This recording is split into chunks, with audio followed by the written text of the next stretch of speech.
کہتے ہیں لوہے کی ایک بار یعنی استری کی قیمت 120 روپے ہے۔ اس سے اگر آپ گھوڑوں کے لیے نال بنا دیں تو اس کی قیمت 1000 روپے ہوگی۔ اس سے سوئیاں بنا دیں تو اس کی قیمت 30,000 روپے ہوگی۔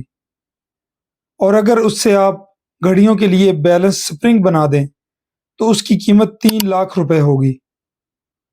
آپ نے اپنے آپ کو کیا بنایا ہے، یہ امر آپ کی قیمت طے کرتا ہے۔ مٹی کو بازار میں بیچیں تو قیمت بہت کم ہوگی، لیکن اینٹیں بنا کر بیچیں تو کچھ زیادہ قیمت ہوگی۔ اسی مٹی سے برتن بنا کر بیچیں تو 10 گنا قیمت ہوگی، اور اگر مٹی کو خوبصورت مورتی یا مجسمہ بنا کر بیچیں تو وہ لاکھوں میں بکے گی۔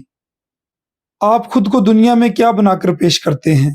ایک عام، روایتی اور منفی سوچ سے بھرپور انسان، یا پھر ایک بہترین، مثبت اور پرامن محبت پھیلانے والا، فائدہ مند، قیمتی ترین انسان؟ فیصلہ آپ نے کرنا ہے۔